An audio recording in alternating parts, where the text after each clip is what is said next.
Hello everyone, मैं आदिल आप सभी का हमारे यूट्यूब चैनल आदिल मैथ पर स्वागत करता हूं। जैसा कि आप सभी जानते हैं, आपकी काफ़ी समय से यानी कोई मैथ की क्लास नहीं हुई थी, लेकिन कल मैंने आपकी मैथ की क्लास स्टार्ट कर दी।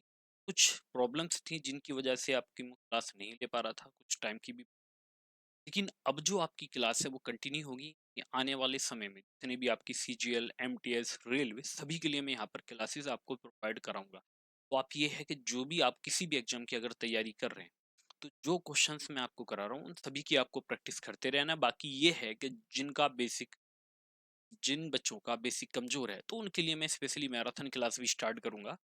बस ये कि अभी रिकॉर्डेड क्लास है, जल्द ही 10 दिन में या 1 वीक में आपकी फिर लाइव क्लास स्टार्ट हो जाएंगे। तो फिर कोई भी दिक्कत होगी तो आप मुझे बताइए, और अभी भी अगर कोई भी प्रॉब्लम है, आपको समझ में नहीं आता या कोई इशू है, तो आप मुझे कमेंट करके बताइए। बाकी जो मेरा टेलीग्राम चैनल है मैथ्स बाई आदिल सर के नाम से, तो आप टेलीग्राम चैनल को ज्वाइन कर लेना। क्योंकि जो क्वेश्चन आपको यहाँ पर पढ़ाए जाएंगे ना, जो भी क्लास में आपको यहाँ मैं कराऊंगा, उसकी पीडीएफ आपको वहीं पर मिलने वाली है।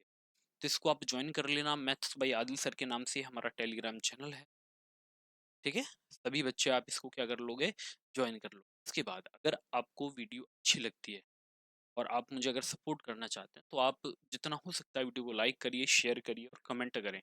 और जो भी आपके फ्रेंड वगैरह ना, सभी को बताइए हमारे चैनल के बारे में, ताकि जो भी बच्चे पढ़ना चाहते हैं वो ज़्यादा से ज़्यादा फायदा हो। तो यहाँ पर स्टार्ट करते हैं भाई आज की क्लास।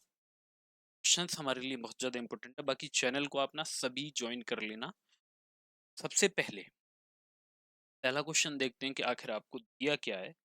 तो अगर यहाँ पर बात की जाए पहले क्वेश्चन की, तो पहला आपको दिया है, दो स्टेशनों के बीच प्रथम श्रेणी और द्वितीय श्रेणी के ट्रेन के किराए का अनुपात 5:3 है, और प्रथम और द्वितीय श्रेणी से यात्रा करने वाले यात्रियों की संख्या 1:45 है। यदि किराए के रूप में 5,628 रुपये एकत्रित किए जाते हैं, तो प्रथम श्रेणी के यात्रियों से कितनी राशि एकत्रित की जाती है, हमें ये ज्ञात करना है। देखो, इस तरह के अगर क्वेश्चन आपके सामने आते हैं तो आप लोग कैसे बना पाओगे, पहले जरा वो समझते हैं। सबसे पहले आपको करना क्या है, आपको यहाँ पर दो प्रकार, एक तो आपको दिया गया प्रथम श्रेणी। पहला आपको क्या दिया गया, प्रथम श्रेणी, जिसको हम कहते हैं फर्स्ट क्लास यानी फर्स्ट क्लास। इसके बाद दूसरा आपको दिया गया यहाँ पर द्वितीय श्रेणी, और आपको दिया गया द्वितीय श्रेणी जो कि होती है सेकंड क्लास। जैसा कि आप जानते ही होता है जनरल। तो अगर आप ट्रेन की बात करेंगे तो भाई इनका टिकट प्राइस अलग अलग होता है, फर्स्ट क्लास का और सेकंड क्लास का। तो अगर किराए की बात की जाए तो आप देखेंगे कि सर जो हमें किराए का रेशो दिया है, ये जो किराए का अनुपात दिया गया वो दे रखा है 5:3। कितना दिया गया, 5:3, यानी 5:3 दिया है। कितना दे रखा है आपको, 5:3। यानी अगर प्रथम श्रेणी की टिकट 5 रुपए की होगी, तो सेकंड क्लास यानी द्वितीय श्रेणी की टिकट कितने की होगी, 3 रुपए। अब आप जरा बात करें यात्री, अब जरा यात्री और देख लें। अगर हम यात्री की बात करें तो इनका रेशो दिया गया 1:45। कितना दिया गया, 1:45। तो इसका मतलब यह है कि यहाँ पर अगर प्रथम श्रेणी का में केवल एक यात्री है, तो हमारा जो सेकंड क्लास होगी या श्रेणी होगी, इसमें कितने यात्री आ जाएंगे, 45 आएंगे। बट जरा ये बताइए, बट अगर धन की बात आ जाए, यानी यहाँ पर कितना धन मिला, जरा वो समझिए। अगर धन की बात आएगी तो ये 5 रुपए का टिकट था, केवल एक व्यक्ति था, तो 5 गुणा 1 करेंगे तो 5 रुपए यहाँ से मिलेंगे। लेकिन यहाँ से 3 रुपए का टिकट है, लेकिन व्यक्ति कितने, 45 हैं। ये बनेगा 3×5 = 15, 3×6 = 12 और 1 13, 135 रुपये बनेगा। अब चाहे तो इसको भी डिवाइड कर सकते हैं, 5 × 5 होगा, 5×2 = 10 और 5×7 = 35। तो अगर आपको प्रथम श्रेणी से 1 रुपए का धन मिलेगा, तो द्वितीय से मिलेगा 27 रुपए का, तो दोनों से कुल कितना मिलेगा, 28 रुपए का।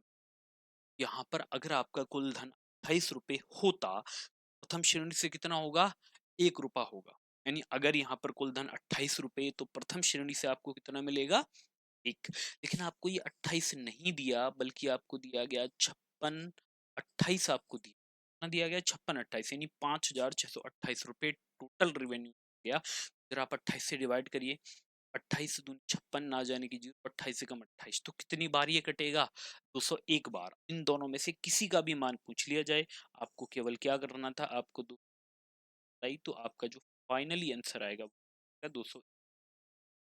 तो यहाँ पर प्रथम श्रेणी से कितना 201 रुपए मिलेंगे, ऑप्शन आपका सी बनेगा। और क्वेश्चन आपका आया था सीआईएसएफ हेड कांस्टेबल। इस तरह के क्वेश्चंस आपके पेपर में पूछे गए थे, ये काफी अच्छे पेपर हुए थे आपके सीआईएसएफ के, जिनमें मैथ अच्छी आई थी। तो ये क्वेश्चंस मैंने इसमें आपको कराए हैं ताकि आप भी इन क्वेश्चंस को बनाएं, और इस तरह का क्वेश्चन अगर आपको इन फ्यूचर अगर आप देखने को मिले तो आप उसे आसानी से कर पाए। देखो, एक तो तरीका हो गया ये कि आपने क्वेश्चन को सजाया, अच्छे से किया, लेकिन ये बताइए कि पेपर में इतना कुछ लिखने की आवश्यकता है ही नहीं आपको, क्योंकि आप वहां पर क्या करोगे, आपको कोई वहां दिखाना नहीं है आपका आंसर कैसे आया, आपको तो केवल टिक करके आना है। तो उसके लिए आपको सीधा ये करना है यहाँ पर कि सर, प्रथम श्रेणी का जो टिकट था वो 5 रुपए का था, और सेकंड यानी द्वितीय श्रेणी का 3 का। प्रथम श्रेणी में केवल एक व्यक्ति था और द्वितीय श्रेणी में व्यक्ति थे 45। अब यहाँ पर आप देखें, 5 एकम 5 और ये होगा 5 9 45, इधर आ जाएगा 1 रुपया और इधर आ जाएगा 9 या 27 रुपए, तो बराबर कुल रेवेन्यू होगा 28 रुपए का होगा। तो अगर कुल 28 रुपए अगर धन एकत्रित होता तो प्रथम श्रेणी से केवल 1 रुपया मिला। कितना मिलेगा? 1 रुपया। तो आपको ये 28 ना देकर आपको दिया गया कितना? 56। 28 आपको दिया गया, ये कितने गुणा आ गया? 201 आ गया। अच्छा, इसको इधर लिख लेते हैं, नहीं दिख रहा ये। 28 दूनी 56 ही आ गया 201। तो आपका जो फाइनली आंसर यहाँ पर बनेगा, अगर आप एक में 2 से गुणा करेंगे तो 201 ही बनेगा। समझे? आप लोग ऐसे बनाएंगे। समझ में आ गया कि आखिर कैसे आपको ये करना है? ठीक है, इस तरह से करेंगे। अब आ जाइए दूसरे क्वेश्चन पर, और इस क्वेश्चन को आप देखें पहले एक बार, कि जब तक आप क्वेश्चन पढ़ेंगे नहीं, लैंग्वेज को समझेंगे नहीं, तब तक आपकी समझ में कुछ नहीं आएगा। अर्थमेटिक में लैंग्वेज ही सब कुछ है, इतना मान के चलिएगा कि कैलकुलेशन इतना बड़ा इशू नहीं जितना लैंग्वेज। मान लीजिए क्वेश्चन आपकी समझ में आए तो आप करोगे क्या?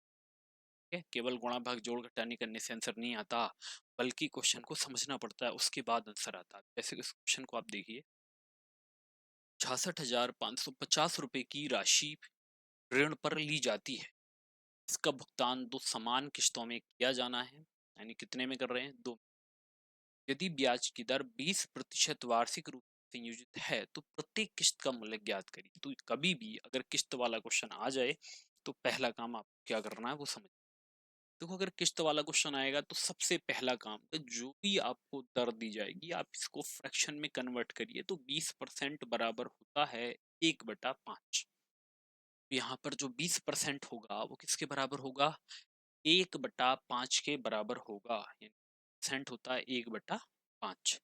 तो अगर तुमने 5 रुपए किसी को दिए तो ये ब्याज हमारा कितना मिलेगा इस पर? 1 रुपए का। तो ये कितने हो जाएंगे? 6। अगर 2 साल का समय आपको दे रखा है तो आप 5 का वर्ग करेंगे तो ये कितना आ जाएगा? 25। और आप अगर 6 का वर्ग करेंगे तो ये आ जाएगा 36। अब यहाँ पर ये आपका मूल होगा, ये आपके आ जाएंगे किस्त। अब आप ये बताइए बेटा, किस्त तो आपकी प्रत्येक साल बराबर होती है, तो अगर यहाँ पर 36 रुपए की किस्त है तो यहाँ पर भी कितनी? 36 की होगी। तो आप क्या करोगे? अगर आप 6 को 36 बनाओगे कितने से गुणा कर लोगे? 6 से गुणा कर। अगर आपने यहाँ 6 से गुणा की तो यहाँ भी 6 से गुणा करोगे। अब आपको देखना ये है, 6 पंजे 30 और 25 आ जाएंगे 55। कितने आ गए? 55 आ जाएंगे। तो अगर आपका मूलधन 55 रुपए है तो यहाँ पर कितने की किस्त होगी? 36 रुपए की होगी। यानी अगर तुमने 55 रुपए का ऋण लिया है तो जो आप किस्त दोगे वो 36 रुपए की दोगे। तो आप ये बताइए कि आपने ऋण 55 का ना लेकर बल्कि कितने रुपए का लिया? भैया जी, आपने ऋण लिया 66,550 का। अगर इसको डिवाइड कर लें तो 55 एकम 55, 115 बचेंगे। 55 दू 10, फिर से 55 और ये एक, तो कितने गुणा आ गया? 1210 गुणा। अगर किस्त आपसे पूछी गई तो आप 36 में 1210 से करिए मल्टीप्लाई। जैसे क्या पूछा गया है? प्रत्येक किस्त। तो आप 36 में अगर 1210 से मल्टीप्लाई करेंगे तो बनेगा 0। इसके बाद 36 एकम 36 का 6 आ जाएगा, 36 72 और 3 75 आ जाएगा, और 36 और 7 43। तो आपकी जो प्रत्येक किस्त बनेगी वो 43,560 रुपए की बनेगी। और ये ऑप्शन आपको दे रखा है 43,560 ए ऑप्शन में। तो ये आपका आंसर यहाँ पर बन जाएगा। ठीक है, तो इस तरह से आप लोग होप ये क्वेश्चन आपकी समझ में आ चुका होगा कि आखिर कैसे आपको तो समझ में आ गया बेटा कैसे करना है ये। किस्त वाला अगर क्वेश्चन आएगा तो आप ऐसे बनाएंगे। इसके बाद हम नेक्स्ट क्वेश्चन पर आ जाते हैं, क्वेश्चन नंबर 10। क्वेश्चन नंबर 10 को आप देखें, क्वेश्चन नंबर 10 को कि आखिर कैसे ये बनेगा। क्वेश्चन नंबर 10, जल्दी से पढ़िए इस क्वेश्चन को, देखेंगे फिर आखिर इसमें पूछा क्या आपसे, क्या आपको निकालना है। क्वेश्चन नंबर 10 पर आ जाए। आपको दिया है दो नल ए और बी एक टंकी को 24 और 28 मिनट में भरते हैं। यदि दोनों एक साथ खोले जाते हैं तो नल बी को कितने मिनट बाद बंद कर दिया जाना चाहिए ताकि टंकी 18 मिनट में, टंकी कितने में भरेगी 18 मिनट में। तो इसको हम बंद कब करेंगे ये आपसे पूछा गया। तो सबसे पहले आपको करना क्या है वो आप समझिए। देखो यहाँ पर दो नल हमें दिए गए, तो आप ये मान के चलिए सर ए और बी, ये दो नल यहाँ पर आपको गिवन है। अब अगर ये दोनों भरने वाले हैं तो आप इन पे क्या लिख लेना प्लस। अगर ये कोई भरने वाला और खाली करने वाला होता तो खाली के लिए आपको माइनस और भरने वाले के लिए आपको प्लस लेना है। तो आप जरा ये समझें कि ए कितना समय लेता है। ए ने यहाँ पर लिया 24 मिनट और बी कितना समय लेगा 28 मिनट का समय यहाँ पर लेगा। आपको 24 और 28 का अगर एलसीएम निकालना है, 24 और 28 का, 24 28 तो ये आएगा हमारा 168 आ जाएगा। कैसे आएगा भैया, दोनों 4 से डिवाइड होंगे तो यहाँ 7 और ये 6, तो 7 6 42 और 42 में आप करेंगे गुणा 24 और ये 42 गुणा 4, इससे हम डिवाइड करें तो ये बनेगा 4 सत्ते यानी 24 सत्ते, और ये होगा 8 छिंग 48 यानी इकाई अंक हमारा 8 कब आएगा 8 में, जब आप 6 बार यहाँ पर इसको डिवाइड कर पाओगे। ये जो निकल कर आ रहा है ना, यही इनकी क्या आ गई, इफिशियंसी आ गई। तो यहाँ पर जो ए नल है ये आखिर 1 मिनट में कितना पानी भरेगा 7 लीटर, और बी कितना भरेगा 6 लीटर भरेगा। पहले क्वेश्चन को पढ़िए, इसने बोला नल बी को कितने मिनट बाद बंद करें। अब ये बताओ बेटा ये किसको बंद कर रहा है, ये बंद कर रहा है बी को। तो अगर ये बी को बंद करेगा तो ए तो चालू रहेगा, जब ए चालू रहेगा तो ए 1 मिनट में कितना पानी भरता है 7 लीटर, कितना भरेगा 7 लीटर पानी ये भरेगा। जबकि इसने बोला है कि अगर ये 7 लीटर पानी भरता है और पूरा टैंक 18 मिनट में, तो भैया ये कितना पानी अकेला भर देगा, तो ये होगा आपका 7 8 56, 7 एकम 7 और 12, ये भर देगा 126। अब आप ये बताइए शेष बचा कितना। अब आप जरा ये देखें भैया जी शेष बचा कितना। तो टोटल जो था 168 था, इसमें से आप 126 भर चुके हैं, तो अभी बाकी कितना, 8 में से 6 घटाएंगे 2 आएगा, 6 में से 2 घटाएंगे 4 आएगा, तो अभी 42 भर बचा है। तो ये 42 कौन भरेगा बी। तो बी से अगर आप 42 लीटर पानी भरवाएं तो बी कितना पानी भरता है जी, बी कितना भरेगा 1 मिनट में 6 लीटर भरता है। तो अगर ये 1 मिनट में 6 भरेगा तो 42 कितने मिनट में भर देगा 7 मिनट। तो हम बी को कितने समय के बाद बंद करेंगे 7 मिनट के बाद। तो आपका आंसर आएगा D option, CISF HCM head constable में पूछा गया है। तो यहाँ पर जो आपका आंसर बनेगा फाइनली 7 मिनट बनेगा। ठीक है, ऐसे आप कर दोगे। तो यहाँ पर बस इतना आपको ये देखना है कि जब यहाँ पर ए भर रहा है कौन, ए पूरा 18 मिनट, तो ए से आप 18 मिनट भरवाइए, उसके बाद जो भी भाग बचेगा उसे कौन भरेगा बी भरेगा। इसके बाद आप आ जाएं नेक्स्ट क्वेश्चन पर, क्वेश्चन नंबर 11। और पहले 11 को पढ़, उसके बाद देख 11 में है क्या। क्वेश्चन नंबर 11 को, क्वेश्चन को पढ़ते रहना क्योंकि तब तक आपको समझ आएगा नहीं कि आखिर दिया क्या है। और जो भी क्वेश्चंस आपको कराया जा रहा है इनका सॉल्यूशन आपको खुद से भी करना है, और जो मैं करा रहा हूँ ये भी देखना है, समझे। जैसे क्वेश्चन नंबर 11, 2023 में एक शहर की जन्म दर 5% की वृद्धि हुई। एक शहर की जो जनसंख्या है उसमें जन्म दर में कितनी 5% की वृद्धि हुई, और 2024 में इसमें फिर से 8% की वृद्धि हुई। तो शहर की जनसंख्या वृद्धि में शुद्ध प्रतिशत परिवर्तन ज्ञात करें। ये आसान क्वेश्चन आसान इसलिए है क्योंकि इसने क्वेश्चन को आसान बना दिया है, और आंसर पूछा किसमें गया आपसे परसेंट। तो जब आपको परसेंट दिया हो आंसर भी आपसे परसेंट में पूछा हो तो बहुत ही आसान क्वेश्चन वो हो जाता है।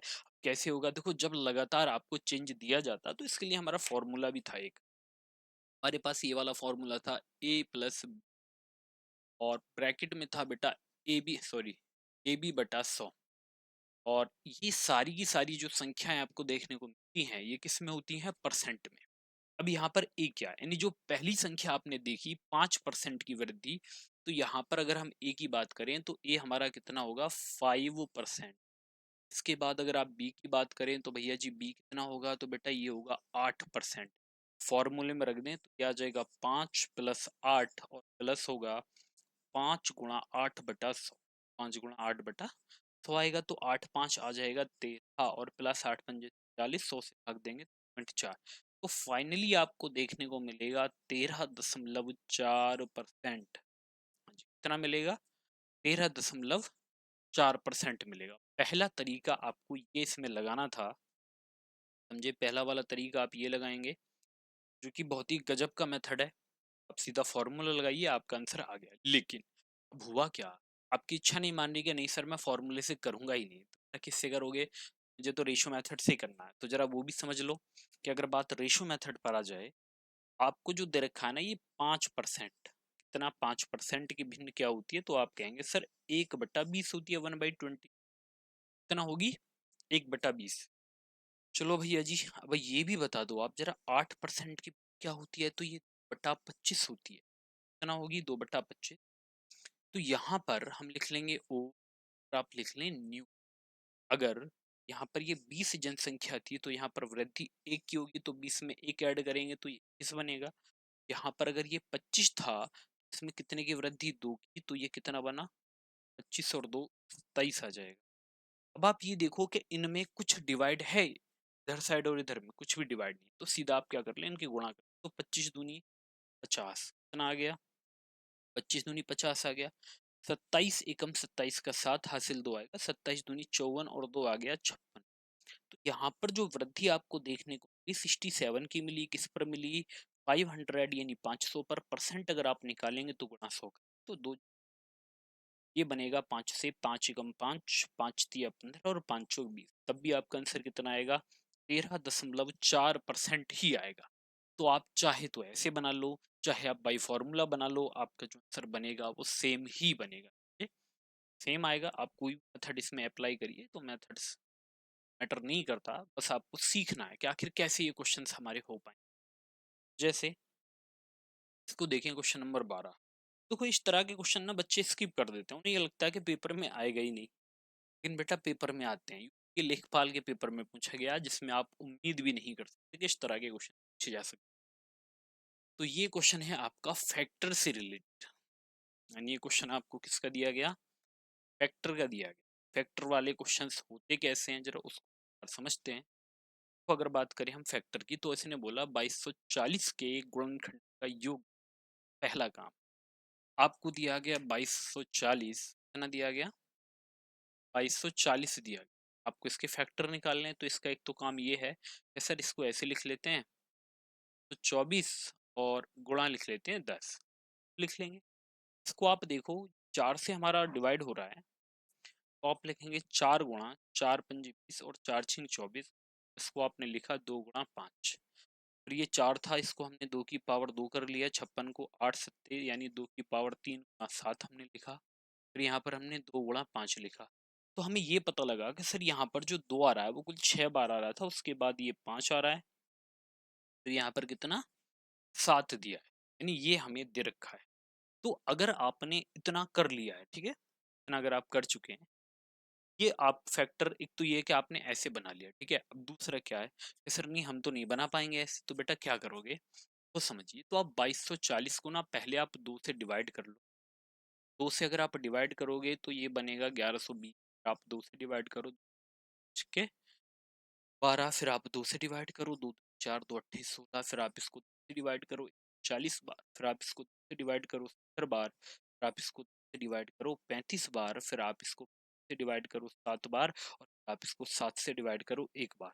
अब आप ये देखो कि यहाँ पर 2 कितनी बार आया, 1 2 3 4 5 6, तो 2 कितनी बार आया, 6 बार। मैंने क्या लिखा, 2 की पावर 6। 5 कितनी बार आया, 1 बार, और 7 कितनी बार आया, केवल 1 बार, ये 7 है, ठीक है।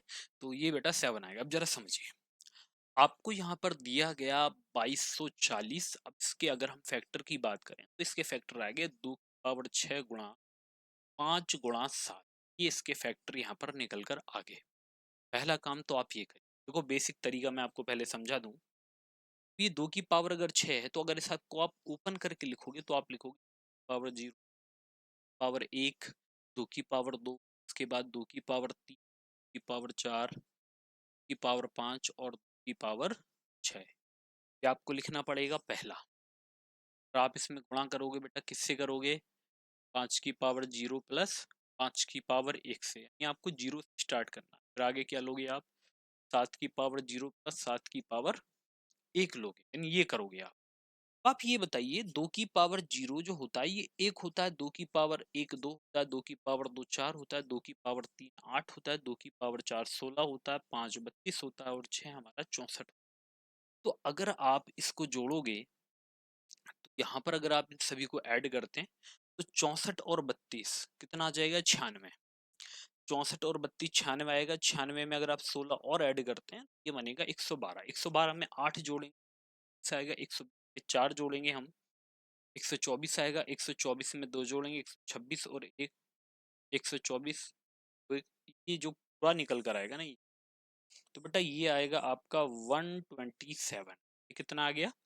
127। तो पहला काम तो ये। दूसरा, अब आप इसको देखें 5 की पावर 0 1 होता है, 5 की पावर 1 होगा। फिर आप यहाँ पर देखें 7 की पावर 0 सॉरी 7 की पावर 0 और 7 की पावर 1 7।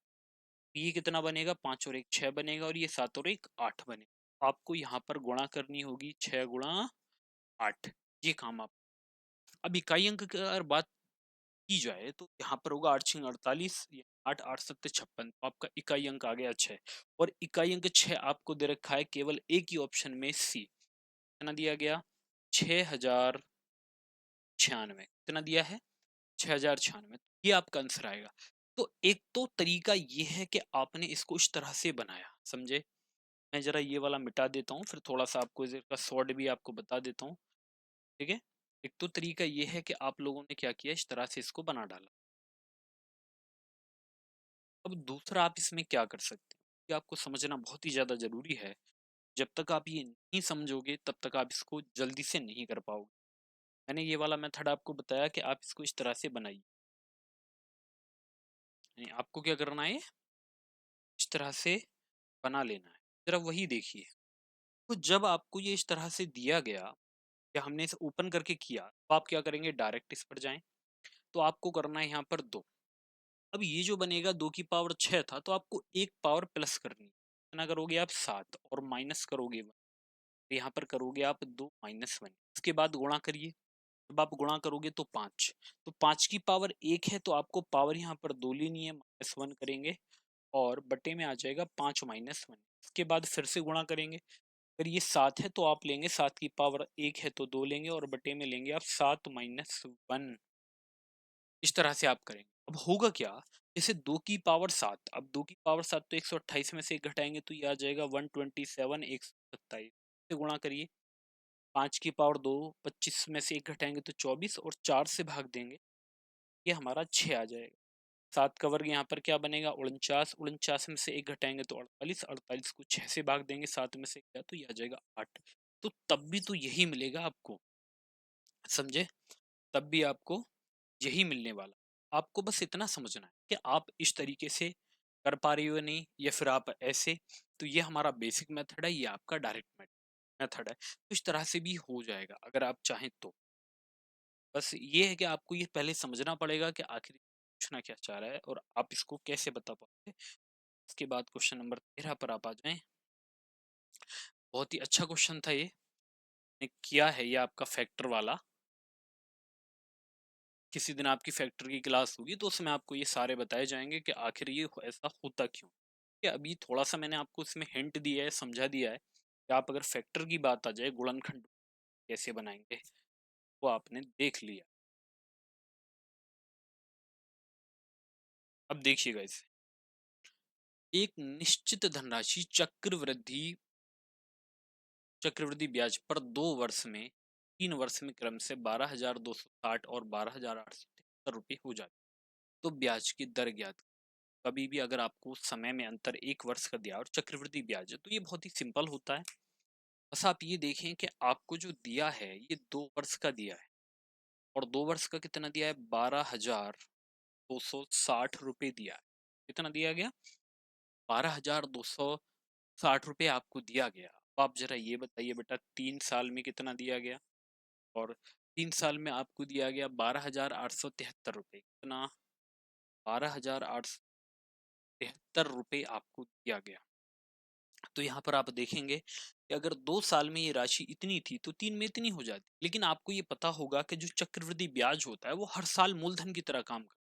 तो आपको जो यहाँ पर ये ब्याज मिला है, आपको जिस पर ब्याज मिलेगा, तो आप पहले तो 3 घटा लेंगे, उसके बाद 7 में से 6 गया तो 1 आ जाएगा, 8 में से 2 गया तो 6 आ जाएगा। ब्याज कितने का मिला, 613 रुपये का। अब ये मिला किस पर, तो ये मिला 12,260 पर मिला। तो आप कर देंगे परसेंट के लिए गुणा 100। तो यहाँ पर आप एक जीरो से एक जीरो काटेंगे, 613 से ये कटेगा 2 बार, और 2 से 10 कटेगा 5 बार। तो आपकी जो दर निकल कर आएगी ना, वो 5% आएगी, यानी 5% आ जाएगी। तो कभी भी अगर इस तरह का क्वेश्चन आ जाए, समझे, इस तरह का आ जाए जब आपको समय में अंतर 1 वर्ष का दिया हो और आपसे क्या पूछेगा, दर, तो आप हमेशा इसी तरह से क्वेश्चंस बनाएंगे। तो ये था आपका क्वेश्चन नंबर 13। और इसके बाद बेटा क्वेश्चन नंबर 14 पर आ जाएं। तो बहुत ही आसान दे रखा है आपको, लेकिन ये भी आपका लेखपाल में आया था, लिखना इसमें भूल गया हूँ। पहले आप इस क्वेश्चन को अगर देखेंगे तो आपको इसमें गिवन है, जो आपको दे रखा है, 3/8, 3/8, 2/6 और 4/7 का लघुत्तम समापवर्त यानी एलसीएम क्या होगा। आपको यहाँ पर दिया गया 3/8, 3/8 दिया गया। इसके बाद आपको दिया गया 2/6, और फाइनली जो इसके बाद आपको गिवन है वो दिया गया 4/7, दिया गया 4/7 आपको दिया। अब आपको निकालना है क्या, एलसीएम। तो याद रखें, जब आप भिन्नों का एलसीएम निकालते हैं तो जब आप एलसीएम निकालेंगे तो आप ऊपर वाली संख्याओं का एलसीएम लेंगे। तो आपको यहाँ पर निकालना होगा 3, 2, 4 का एलसीएम। आप क्या करोगे, 4 का एलसीएम, इसके बाद बटे में, फिर आप निकालोगे 8, 6, 7 का एचसीएफ, 8, 6, 7 का एचसीएफ आप निकालोगे। अब एलसीएम आपको पता है कि एलसीएम होता है वो सबसे छोटी संख्या जो दी गई संख्याओं से डिवाइड होगी पूरी पूरी। जैसे कि यहाँ पर आप देखेंगे 3, 2, 4 से डिवाइड होने वाली सबसे छोटी संख्या, इसके बाद 8, 6, 7 एचसीएफ होता है जो सबसे बड़ी संख्या जो इन तीनों को डिवाइड किया आएगा। पहले जरा इसको समझते हैं बेटा, एलसीएम निकालोगे आप 3, 4 का तो ये आएगा 12, एचसीएफ आ गया 1। तो आपका जो आंसर यहाँ पर बनेगा वो कितना बनेगा, 12 बनेगा। 12 आएगा, जो कि आपको डी ऑप्शन में यहाँ पर गिवन भी है। लेकिन एक बात समझिए, जैसे आपको दिया है 3 और आपको दिया गया 4, आपसे कहा गया जी इसका एलसीएम निकालिए, तो आप 2 से डिवाइड करोगे, एक बार 2 दूनी 4, फिर आप 2 से डिवाइड करोगे, उसके बाद आप करोगे 3 से डिवाइड, एक एक आ जाएगा ये। आप गुणा अगर करते हैं 3, 6 और 6 दूनी 12, तो हमारा आंसर 12 आ जाएगा, नहीं यही हमारा एलसीएम। लेकिन एचसीएफ होता है कि वो सबसे बड़ी संख्या जो 8 को भी डिवाइड करे, 6 को भी और 7 को भी, एक होगा। क्या वो क्या होगा, एक होगा जो इन सभी को डिवाइड करेगा। तो आप क्वेश्चन नंबर पर आ जाइए, क्वेश्चन नंबर 15, क्वेश्चन नंबर 15। तो आप देखते जाइए, देखो किस तरह के क्वेश्चन आपसे पेपर में पूछे जा रहे हैं। आप देख सकते हैं जो बेसिक जानकारी अगर आपको है, थोड़े बहुत अगर आपने मैथ को सीखा है तो आप इनको कर लोगे आसानी। अगर आपने मैथ को सीखा ही नहीं है तो फिर आपको दिक्कत होने वाली है। जैसे यहाँ पर आप इस क्वेश्चन को अगर देखोगे, आपसे कहा गया एक त्रिभुज का क्षेत्रफल क्या है एक ही आधार पर और समान समान चतुर्भुज के बीच के क्षेत्रफल का। अब यहाँ पर जो होगा, जो त्रिभुज का क्षेत्रफल होगा वो समान चतुर्भुज का आधा होता है। आधा कैसे होता है बेटा, वही देखिए, अब वो समझ लो आप, ये चीजें आपको समझनी है। सबसे पहले आपको क्या करना है, एक समांतर चतुर्भुज अब बना लेंगे, समांतर पैरेलल। अब अगर आप ये बना लेंगे, जैसे पैरेलल आपने बना लिया, इसने ये बोला है कि एक ही आधार पर, एक ही आधार पर, मान लीजिए इसी को आधार मान के एक यहाँ पर, इसी को आधार मान के क्या कर दिया, एक यहाँ पर हमारा त्रिभुज बनाया गया, इसने बोला एक त्रिभुज का क्षेत्रफल क्या होगा, एक ही आधार पर समांतर चतुर्भुज के बीच के क्षेत्रफल का। तो यहाँ पर जब आप इसको करोगे तो सबसे पहले जो इनकी हाइट होगी, भैया जी हाइट, वो आपकी समांतर चतुर्भुज के लिए भी होगी और इस त्रिभुज के लिए भी। जैसे अगर इसकी साइड मान लो मैंने ए मान ली, इसकी साइड मैंने क्या मान ली, एच मान ली, तो जो हमारा ये त्रिभुज होगा, त्रिभुज का क्षेत्रफल होता है 1/2 बेस इंटू, तो बेस कितना आ गया एक, हाइट कितनी आ गई, एच आ गई। लेकिन अगर आप इस समांतर चतुर्भुज का एरिया निकालेंगे तो ये होता है बेस इंटू हाइट, यानी ए इंटू एच। अब आप देखिए, अगर हमारा समांतर चतुर्भुज का क्षेत्रफल ए एच है, इसका कितना आ जाएगा 1/2 आ रहा है, यानी आधा, तो आपका आंसर क्या आ जाएगा बेटा, ये बनेगा हाफ। कितना होगा, हाफ होगा। अभी ये है कि जैसे आपको और अगर इससे ज्यादा प्रूफ करना तो आप ना संख्या मान लीजिए, जैसे यहाँ पर ये मान लो 10 मान लो, हाइट आप 5 मान लो, इससे आप आसानी से समझ पाएंगे। ये आधा ही निकल कर आएगा, किसी भी कंडीशन में आप करेंगे ये हाफ ही आएगा। इसके बाद जरा एक क्वेश्चन और देखते हैं भाई इसमें, क्वेश्चन नंबर 16, क्वेश्चन नंबर 16।